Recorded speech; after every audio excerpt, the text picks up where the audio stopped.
Perkenalkan, kami dari kelas 2A. Di sini kami akan membahas mengenai kesehatan reproduksi ibu hamil dan edukasi tentang kehamilan. Selamat menyaksikan. Halo teman-teman, saya Setia Agnes Maulida Siombing dengan NIM G1D123-128. Pada kesempatan kali ini, aku akan menjelaskan mengenai definisi kehamilan. Awal kehidupan manusia di dunia ini tentu bermula dari rahim seorang ibu. Fase ini sering kita kenal dengan masa kehamilan. Proses kehamilan sendiri merupakan kejadian yang begitu dinantikan oleh banyak pasangan suami istri, karena tujuan dari menikah adalah memiliki keturunan. Nah, kita akan bahas mengenai proses terjadinya kehamilan lengkap dari fase pembuahan sampai janin terbentuk. Yang pertama, fase sebelum pembuahan. Sebelum mencapai pembuahan, dua unsur penting yang harus ada adalah sel telur dan sel sperma. Sel telur diproduksi oleh indung telur seorang wanita. Setiap bulan, biasanya wanita akan melepaskan satu sel telur yang sudah matang dari salah satu ovarium. Proses ini disebut dengan ovulasi. Sel telur ini rata-rata dapat bertahan hidup sampai 24 jam semenjak dilepaskannya, sehingga pada waktu ini sel sperma harus membuahi sel telur agar terjadi kehamilan. Jika tidak ada sperma yang membuahi sel telur, maka sel telur akan hancur dan terjadilah menstruasi. Ketika cairan sperma dikeluarkan atau pria mengalami ejakulasi sperma yang mampu dilepaskan mencapai 40 juta. Ya, memang tubuh pria secara teratur memproduksi sperma sepanjang hidup mereka, sehingga ia dapat melepaskan sperma sebanyak itu. Namun, walaupun pria mampu melepaskan sebanyak 40 juta sperma setiap ejakulasi, hanya satu sperma yang mampu mencapai sel telur. Kedua, fase terjadinya pembuahan. Saat berhubungan, pria akan mencapai orgasme dan menghasilkan ejakulasi. Ejakulasi yang dihasilkan ini akan mendorong sperma ke dalam vagina menuju ke leher rahim. Setelah sperma masuk ke dalam tubuh wanita, perjalanan sperma dalam mencari sel telur untuk dibuahi baru akan dimulai. Ini merupakan perjalanan yang panjang bagi sperma dan tidak mudah untuk dilewati. Terdapat berbagai tantangan untuk mencapai keberhasilan dalam membuahi sel telur. Tantangan pertama yaitu lingkungan asam pada vagina yang membuat sperma tidak mampu hidup lama di vagina dan akhirnya mati. Tantangan kedua yaitu lendir cervix. Hanya sperma yang memiliki kemampuan berenang paling kuat yang dapat menembus lendir cervix ini. Setelah berhasil melewati jaring-jaring dari tendal cervix sperma, kemudian harus berenang sekitar 18 cm dari cervix menuju ke rahim, kemudian ke tuba Fallopi untuk mencapai sel telur. Perjalanan sperma belum selesai, walaupun sudah bertemu dengan sel telur. Satu telur mungkin bisa didekati oleh ratusan sperma. Namun, hanya sperma terkuat yang dapat menembus dinding luar sel telur tersebut. Ketika ada satu sperma yang mampu memasuki sel telur sampai inti sel telur, maka sel telur membentuk pertahanan diri sehingga mencegah sperma lainnya memasukinya, dan akhirnya terjadilah pembuahan atau konsepsi. Ketiga adalah fase terakhir, yaitu fase setelah pembuahan. Setelah sperma masuk ke dalam sel telur, kemudian sel telur ini membentuk pertahanan diri. Materi genetik antara sperma dan sel telur kemudian melakukan penggabungan. Nah, jenis kelamin bayi ibu ditentukan dari sini. Jika sperma yang berhasil membuahi satelit membawa kromosom Y, maka bayi yang akan lahir akan berjenis kelamin laki-laki. Sedangkan jika sperma membawa kromosom X, maka bayi yang akan lahir adalah bayi berjenis kelamin perempuan. Sel-sel baru dengan jumlah sekitar 100 sel akan membentuk bendengan yang disebut dengan blastokista. Blastokista ini kemudian akan berjalan menuju rahim, dapat memakan waktu sampai 3 hari atau lebih. Setelah itu, blastokista ini akan menempel pada dinding rahim yang kemudian akan berkembang menjadi embrio dan plasenta. Hal ini membutuhkan waktu sampai beberapa minggu sampai ibu menyadari bahwa ia sedang hamil dan tes kehamilan menunjukkan hal yang sama. Selanjutnya, janin ini akan berkembang dan terus berkembang. Pertumbuhan pertumbuhan dan perkembangan janin merupakan proses yang berkelanjutan selama 9 bulan kehamilan. Kehamilan dibagi menjadi 3 trimester, masing-masing berlangsung sekitar 3 bulan. Setiap trimester ditandai dengan tahap perkembangan janin yang penting. Halo teman-teman, perkenalkan, nama saya Yohana Legenwati Samosir dengan NIM G1D1230076 dari kelas 2A.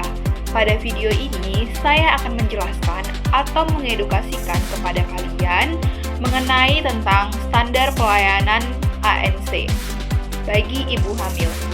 Selamat menonton!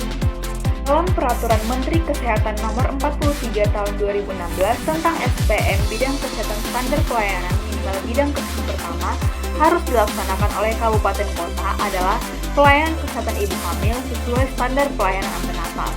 Pelayanan antenatal merupakan pelayanan kesehatan oleh tenaga profesional yang diberikan kepada ibu selama masa kehamilan yang dilaksanakan sesuai dengan standar pelayanan antenatal. Pemeriksaan ini bertujuan memeriksa keadaan ibu dan janin secara berkala, diikuti dengan upaya koreksi terhadap penyimpangan yang ditemukan, dengan frekuensi kunjungan 4 kali selama kehamilannya, yaitu 1 kali pada trimester pertama, 1 kali pada trimester kedua, dan 2 kali pada trimester ketiga. Pemeriksaan medis dalam pelayanan antenatal meliputi anamnesis, pemeriksaan fisik, diagnosis, pemeriksaan obstetrik, dan pemeriksaan diagnosis penunjang. Nah, ada 10 langkah pemeriksaan kehamilan atau INC 10T.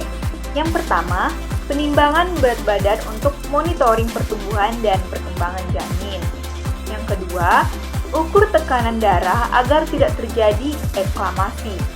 Yang ketiga, nilai status gizi Anda dengan cara ukur lengan atas untuk mengetahui kekurangan energi kronis agar tidak terjadi bayi dengan berat lahir rendah.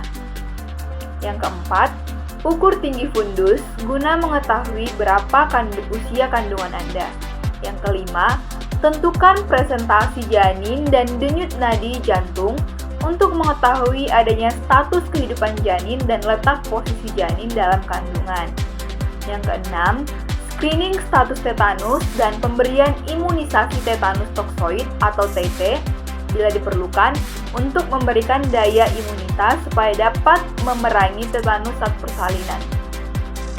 Yang ketujuh, pemberian tablet zat besi atau FA dengan 90 tablet selama kehamilan untuk membantu dalam pembentukan darah dan agar tidak terjadi anemia. Yang kedelapan, melakukan tes laboratorium hemoglobin dan urin untuk mengetahui ada atau tidaknya penyakit saat kehamilan. Yang kesembilan, tata laksana kasus. Dan yang terakhir, konseling untuk merencanakan persalinan dan pencegahan komplikasi atau P4K serta KB pasca persalinan. Halo semuanya, perkenalkan aku Destania Nenggolan. Di sini aku akan membahas tentang tahapan dari masa kehamilan. Seperti yang sudah kita ketahui, setiap wanita itu pastinya akan mengalami yang namanya kehamilan, di mana kehamilan itu sendiri merupakan suatu proses fisiologis yang terjadi pada perempuan akibat adanya pembuahan antara sel kelamin laki-laki dan sel kelamin perempuan. Dengan kata lain, kehamilan adalah pembuahan ovum oleh spermatozoa sehingga mengalami nidasi pada uterus dan berkembang sampai kelahiran janin.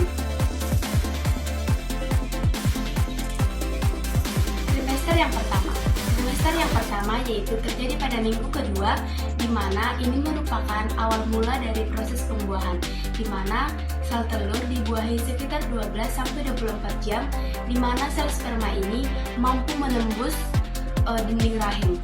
Nah, setelah beberapa hari, sel telur yang telah dibuahi tersebut akan mulai membelah menjadi beberapa sel melewati tuba falopi dan masuk ke dinding rahim. Pada minggu keempat, sel tersebut akan berbentuk seperti embrio, di mana embrio sendiri merupakan sel yang berasal dari proses reproduksi anak-anak dan sebuah eukariota diploid yang berada pada tahap awal perkembangan. Pada minggu kelima, sistem peredaran darah mulai terbentuk, misalnya sebagai terbentuk jantung kecil dan sudah mulai berdetak perlahan-lahan. Selanjutnya ialah pada minggu ke-6. Pada minggu ke-6 ini, hidung, mulut, dan telinga bayi akan mulai terbentuk, dan khusus serta otak dari janin sudah mulai berkembang. Pada minggu ke-7, organ tubuh seperti tangan dan kaki sudah mulai terlihat namun masih sama. Pada minggu ke-8, saluran pernapasan mulai terbentuk dari kerongkongan hingga paru-paru yang sudah mulai terbentuk dengan sempurna. Pada minggu ke-9, janin yang sudah mulai terbentuk tersebut belum terbentuk sempurna, namun telinga sudah ada meskipun masih kecil dan belum berfungsi sebagai pendengar. Pada minggu ke-10, jari-jari dari janin tersebut sudah terbentuk. Kuku juga mulai terbentuk namun belum bisa digerakkan. Pada minggu ke-11, janin hampir sepenuhnya terbentuk, menendang, meregangkan, dan bahkan ciumkan saat diafragma berkembang meskipun belum bisa merasakan aktivitas. Pada minggu ke-12, jari-jari dari bayi sudah dapat terbuka dan tertutup, namun belum bisa sepenuhnya untuk digerakkan. Pada minggu ke-13, sidik jari mulai terbentuk, misalnya organ juga sudah mulai terlihat jelas. Pada minggu ke-14, otak bayi mulai aktif, ginjal juga sudah mulai bekerja. Biasanya pada saat di USG, mungkin kita bisa dapat melihat bayi tersebut menghisap jempolnya. Pada minggu ke-15, kelopak mata dari bayi tersebut masih tertutup, tetapi janin sudah bisa merasakan cahaya. Biasanya pada minggu ini, jenis kelamin dari bayi itu sudah dapat kita ketahui. Pada minggu ke-16, kulit kepala janin sudah mulai terbentuk. Kita bisa merasakan tendangan dari janin. Biasanya pada minggu ini panjang dari bayi itu sudah sekitar 11,5 cm dengan berat 99 gram. Pada minggu ke-17 ini biasanya tulang dari bayi itu sudah mulai kuat dan sudah mulai berfungsi. Tali pusat dari bayi juga sudah semakin tebal dan kuat melindungi tubuh dari si bayi. Pada minggu ke-18, gerakan dari si janin ini biasanya mulai terasa. Biasanya ibu hamil bisa merasakan tendangan dari bayi tersebut dan mulai terasa gelisah. Pada minggu ke-19, indera janin mulai terbentuk, misalnya seperti mata, telinga, hidung, dan lain sebagainya. Pada minggu ke-20, janin sudah bisa menelan. Ini biasanya disertai dengan panjang sekitar 16,5 cm dan dengan berat badan sekitar 297 gram. Pada minggu ke-22, bibir dan alis dari bayi tersebut sudah mulai terlihat.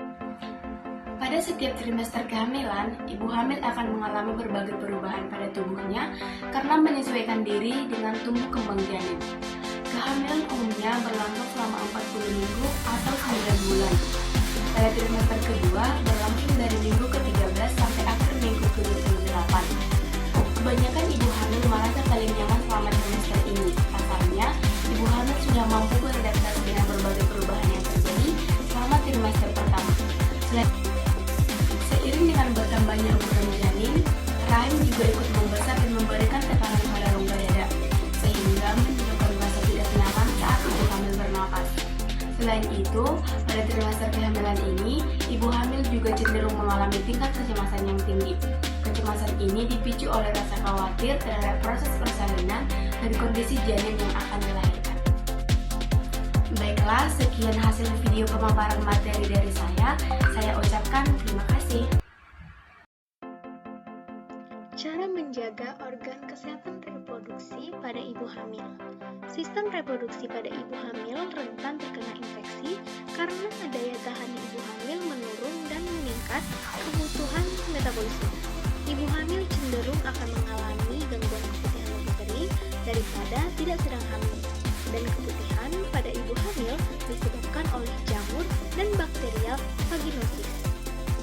Tanda dan gejala keputihan dalam keadaan patologis yaitu cairan yang keluar terlalu banyak, gatal dan warna keputihan sampai ke kuning-kuningan, bahkan kehijauan, kental dan mengeluarkan aroma tidak sedap karena cairan mengandung banyak sel darah putih atau leukosit. Keputihan patologis pada ibu hamil dapat mengakibatkan risiko tinggi pada ketuban pecah dini sehingga bayi lahir prematur. Jadi, kondisi organ vital yang kurang bersih perawatannya dapat menimbulkan keputihan pada ibu hamil. Adapun dampak dari keputihan pada ibu hamil bila tidak diatasi, yang pertama, merasa tidak nyaman, 2, terjadi kematian, 3, kanker rahim, 4, kehamilan ektopik, 5, kebutaan pada bayi, 6, kematian janin, 7,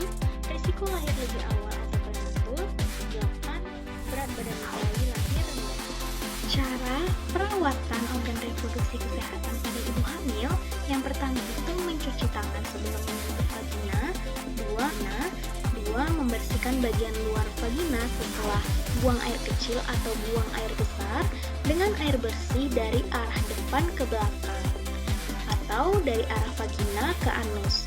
3. Hindari menggunakan sabun atau shower gel pada alat kelamin. Yang keempat, biasakan untuk membersihkan alat kelamin sebelum dan sesudah berhubungan seksual. 5. Celana dalam harus diganti setiap hari. Yang keenam, gunakan panty liner agar keputihan tidak menempel.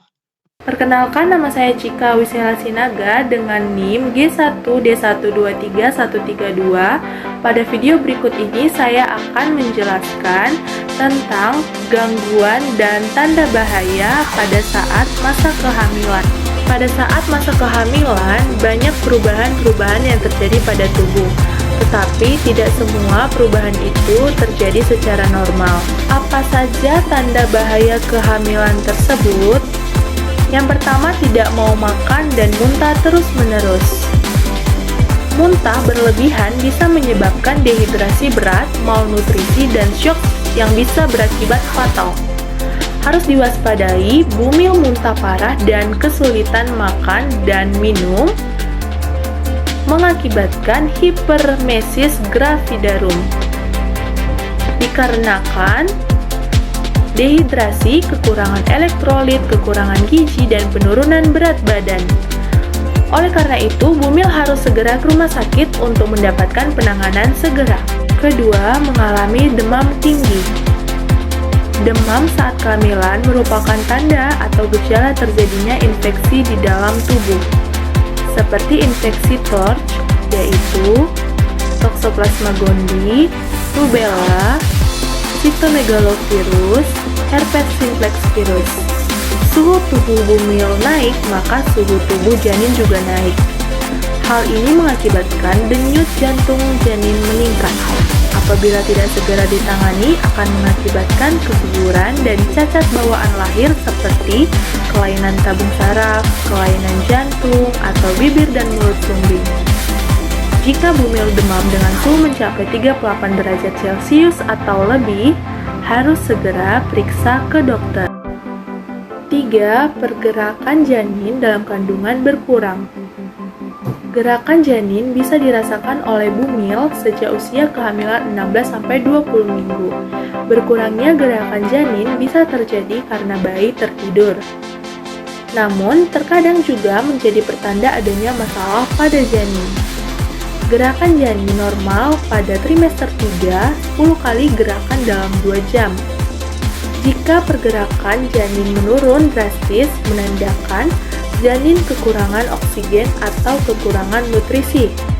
Penyebabnya yaitu pertumbuhan bayi terlambat, masalah plasenta, atau terlilit tali pusat. 4. Beberapa bagian tubuh bengkak. Kaki bengkak yang muncul tanpa adanya gejala lain merupakan kondisi normal selama kehamilan. Harus diwaspadai jika gejala lainnya seperti pembengkakan terjadi di tangan dan wajah, pusing atau sakit kepala, mata berkunang-kunang, gangguan penglihatan, nyeri ulu hati, dan sesak nafas. Jika mengalami salah satu gejala tersebut, segera periksa ke dokter kandungan. Jika dokter memeriksa dan tekanan darah tinggi atau terdapat protein dalam urin, jika iya bisa menyebabkan preeklamsia. Preeklamsia yang tidak segera diobati akan mengakibatkan eklamsia atau kejang. Kejang dalam kehamilan mempengaruhi ibu dan 5. Terjadinya perdarahan. Perdarahan selama kehamilan dapat membahayakan ibu dan janin, bahkan dapat menimbulkan kematian. Kondisi yang dapat ditimbulkan dalam pendarahan yaitu pada ibu hamil dapat mengindikasi terjadinya implantasi, kehamilan ektopik atau hamil di luar kandungan, dan hamil anggur. Kemudian pada hamil lanjut dapat mengindikasi terjadinya plasenta previa atau plasenta menutupi jalan lahir, solusio plasenta atau plasenta lepas sebelum waktunya.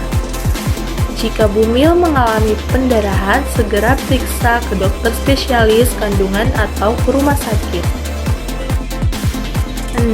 Air ketuban pecah sebelum waktunya. Hal ini menyebabkan resiko persalinan prematur dan infeksi pada ibu dan janin. Jika ketuban pecah karena infeksi, maka persalinan harus segera dilakukan agar infeksi tidak bertambah luas.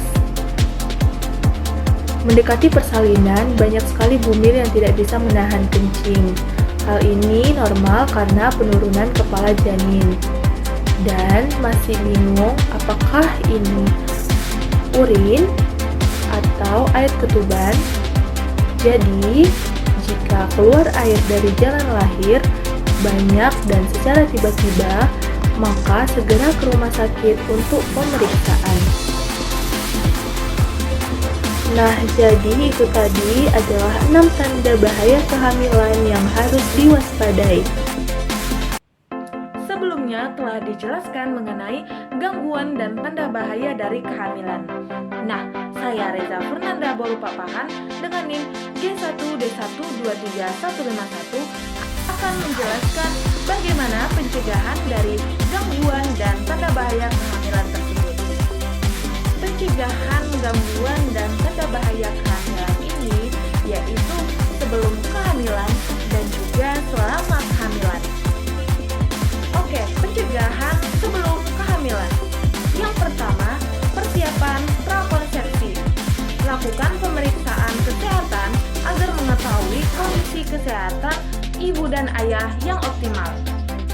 Periksa kondisi kesehatan ini kepada ke dokter agar mengetahui penyakit yang diderita ataupun obat-obatan yang dikonsumsi dan juga risiko potensial terhadap kehamilan.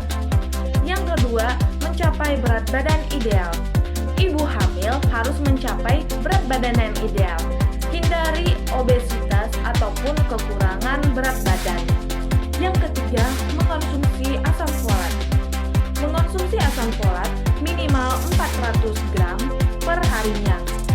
Konsumsi asam folat juga minimal 1 bulan sebelum hamil dan selama trimester pertama. Vaksinasi. Pastikan semua vaksinasi yang diperlukan telah lengkap, terutama vaksin campak, vaksin rubella, dan juga vaksin tetanus. Setelah pencegahan sebelum kehamilan, selanjutnya adalah pencegahan selama kehamilan.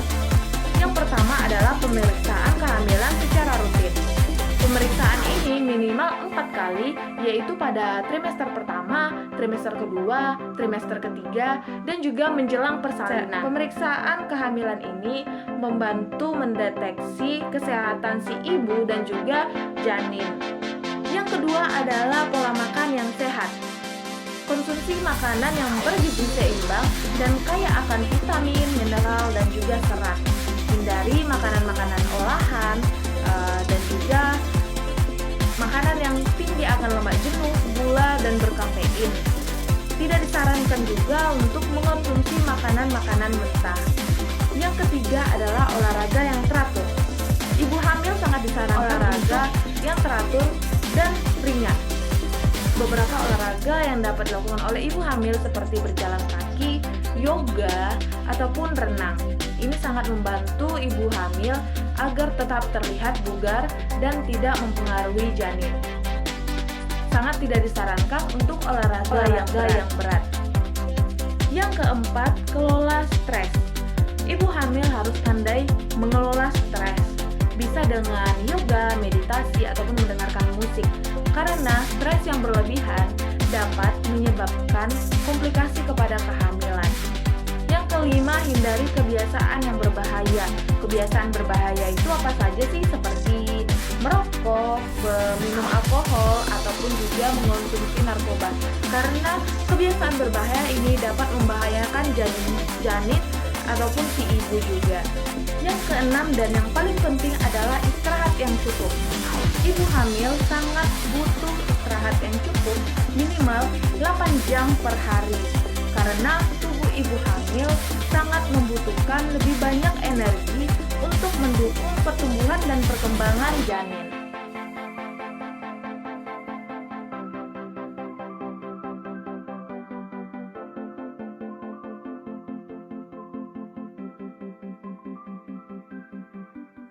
Apakah benar kalau nutrisi yang tidak seimbang pada ibu hamil dapat berbahaya?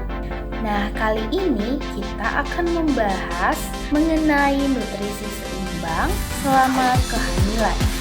Saat hamil, ibu mengalami banyak perubahan fisik dan hormon.